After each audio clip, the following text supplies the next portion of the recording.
is when we start, our mount is more along the line of the hips versus a high mount where my knees are up over the shoulders or under the armpits rather. And when I'm fighting, I'm always working to turn my feet internally, so toes in, and I'm working to pinch my knees, not settle my hips, so that I can feel any motion he makes to be dynamic, to bridge, to bump, to do these things, and it dissipates a little bit. And then when I'm taking my connections, because I'm not forcing his elbows up, I'm not immediately working into underhooks, I'm anticipating that he's a little bit more cagey, so elbows by the sides, hands up by the head. I'm looking to take my cross grips. This is the setup for a lot of our offense here. When I take these cross grips, thumbs are up, elbows are tight. We've already talked about all these things, so I won't reiterate too much, but I'm leaning diagonally over the shoulder in the direction that I would like to go to encourage him to go to that side. If he doesn't competently defend, this is typically when we'll work to the arm triangle. I come to my staple. No motion is made on his part to bring his two arms together. If this arm is in, a lot of times I'll pummel it out, but I find that typically for me when I go for this is when the guy doesn't make any reaction to come across. So the hand comes off, I come into a cross face. I typically look to control up near the wrist, just establishing the 2-on-1. And then when I go to fight, my hand is going palm to the mat. If I take my fingers in, my elbow goes away. I never want to do this. I always want to angle my fingers out. I want to take my elbow back to his body, and then I begin to walk up. Okay, so if you notice, as soon as I establish the connection, my elbow is already in the armpit. My first motions are going to be to walk straight up the mat. Okay, when I get to the point where I can no longer go up, there's too much tension, typically this is where I need to release. So I take my fingers towards the crook of the elbow, and then I let my hand slide down. From this position where I'm going straight up, I begin to turn my hand inward and I begin to walk. Once I'm over the head, this is typically where I'm meeting the most resistance. So let's say that Tyler's actively resisting, we're probably gonna end up in this position right here. So the battle becomes, how do I bring my head to the outside of the tricep? The way I'm gonna do this is twofold, okay? My left arm is a wedge helping me to walk my right arm across. My right arm is a wedge for my left arm, so if I need to tighten it up, I can keep this arm in place, my right arm, as I hand walk across with my left. It takes away all the free space between my bicep and his neck. From this position here, I'm gonna pry like a crowbar. So I'm gonna go from the heel of my hand to the tips of my fingers. I'm gonna push and extend. When I do this, I don't wanna leave my head on this side. I wanna bring my head back towards my own shoulder. So my chin, my jaw is gonna go over my bicep, my delt, and I'm gonna begin to slide down. Once I get down, if you notice, I have some opportunity to cup the shoulder. So from cupping the shoulder, if I needed to, I can always take my hand to the mat and I can potentially drive across. I typically don't find the necessity to do this. But what I want to try to avoid at all costs is looking down and back, because if he forces his tricep here on this angle, it's going to push my head down. In this position, I have no strength in my back, my lumbar, and I get stuck. So I always want to make sure that I'm looking kind of up and across as I'm driving with the side of my head to cup. In this position, like I said, if you want to go to the hand on the mat, that's fine, but it's a momentary placeholder in which I'm trying to create an incline and a slope. So my hand is coming high, my forearm is coming on a slope, and then he's falling in towards the crook of my elbow. This is going to allow me to take my foot to the mat, reinforce my hand on the shoulder, so I'm kind of replacing, I'm going under my own hand, and I'm driving him up. When I drive him up, my hand will then rotate over, I'll go wrist to wrist, and I'll look to drop back down. We didn't talk about this yesterday, but the dismount is gonna look something like this. Oftentimes, I'll put my second foot in and encourage him to try to trap or just feel that there's something there, and then I'll come up and across with my second leg. So I find for myself, oftentimes I come to double butterflies before I make a motion to try to disconnect and go to like a side control. But at some point, I'm gonna swisher. I'm gonna use my outside leg very similar to a couple weeks ago, and I'm gonna give a push, and then I'm gonna drop. Typically when I drop, my first motion to finish is gonna be here, flat hip to hip. And my primary goal is actually gonna be to keep my left elbow on the mat without my right elbow flaring. So once I've taken him up, my forearm is gonna be a plane under the shoulder blade that's not gonna allow him to take his shoulder to the mat.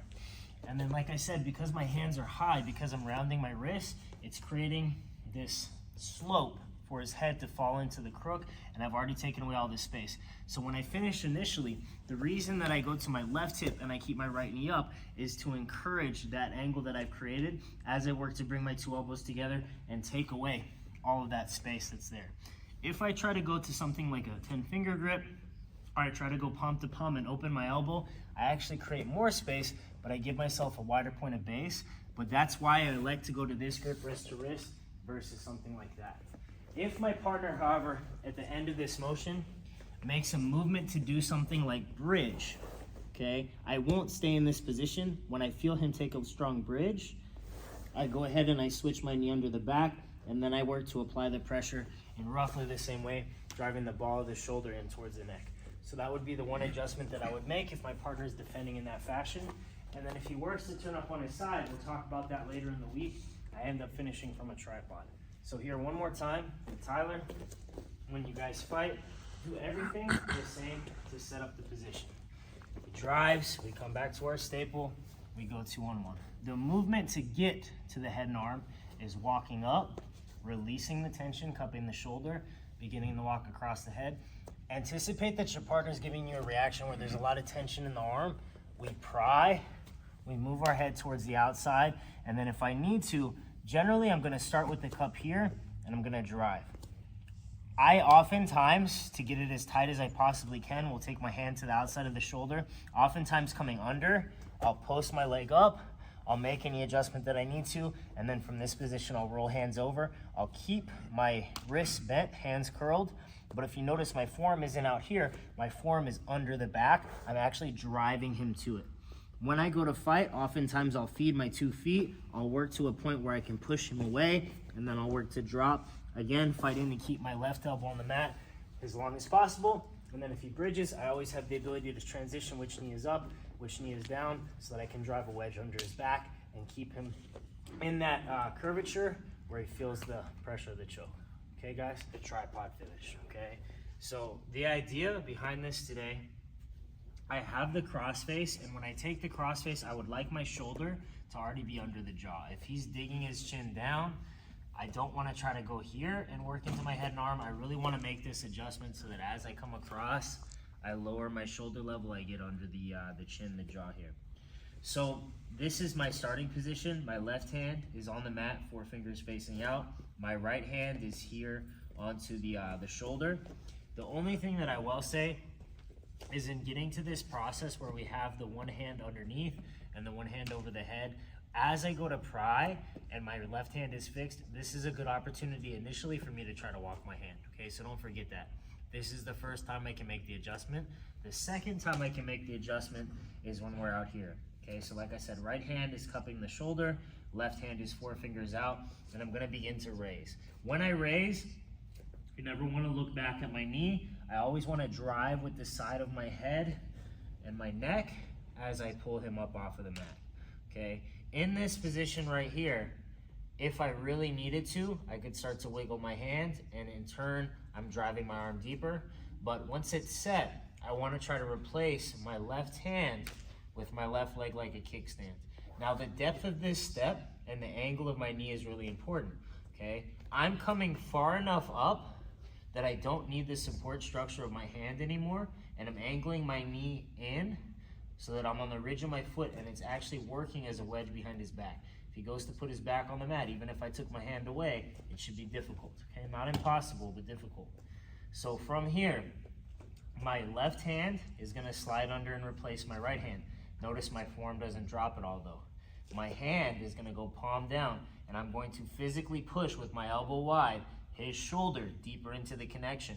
And then I'm gonna curl my arm and rotate, rolling my forearm and my wrist. I come back wrist to wrist. You could technically make a fist. My preference is to leave my thumb and index fingers together and just curl. So the idea here being when I flatten him back to the mat, his shoulder is never able to actually touch. Okay, it's built up under the plane of my forearm. From here, against a non-resistant opponent, I should be able to squeeze and get the finish. The first dismount that we talked about here, that was not just swishing our legs, was providing him access to the foot on the same side, allowing him to close the quarter guard. Now the difficulty here is I need to keep my left elbow tucked, so I'm using my forehead more than anything else on this side as my active post. If I need to, I come down to the forehead. I'm going to tripod, drive right knee to left knee, keep my right foot in dorsiflex, and then I'm flattening out so my knee stays tightly adhered to his hip. I push, at the same time I thread the needle by pointing my toes, and then immediately I'm flat here on my dismount. If I get the tap here, fantastic. If the guy bridges, go ahead and bridge for me. And then I transition, my right knee is a wedge under the back, still keeping my elbows tight. That would be where I most commonly get the finish, is off of my partner's first big movement to bridge. A wedge is placed under their back. They're already falling into the slope of the choke, but then when the knee is driven under, they maintain that curve in the back. It adds to the pressure. The last thing that we talked about yesterday was in this position. If my partner makes a really strong motion to backwards roll over his left shoulder, the adjustment that I make is stepping up my right leg. I try to maintain my grip as best I can, but naturally it's gonna narrow a little bit. So I wanna focus on placing the wedge behind his back, following him as I would a knee on belly, but weight is on my knee versus the ball of my foot. My head needs to stay towards the very base of the shoulder.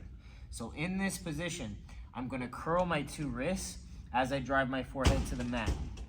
This is gonna help me to lock it up as tight as I can, and then I'm gonna begin to drop my left knee to the mat.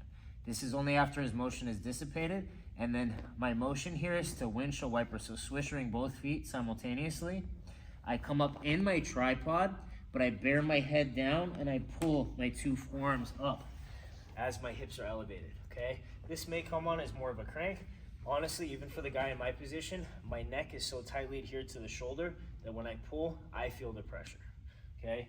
But again, all of these details from the mount so that we can try to go through the full sequence and really see if anybody has questions. So off of this position right here, I elevate. From the elevation, you guys can think about starting to step up using the kickstand to replace. So right hand goes palm down as the left hand replaces. Push with elbow wide. We can cover any distance that we need to make up, and then we roll. Off of the roll, we can flatten back out. This is where I begin my squeeze, and it's consistent, okay? My left leg comes up. If he traps it in the quarter guard, I use my forehead as the active post. I come across, push, pull to release, immediately flat. If he bridges, I replace. If he rolls, I try to maintain the grip, placing the wedge. My head will bear down, my 2 forearms will curl up. I drop the knee and windshield wiper, and then immediately into my tripod, forehead to the mat. Okay, so those are the finishes that you guys have.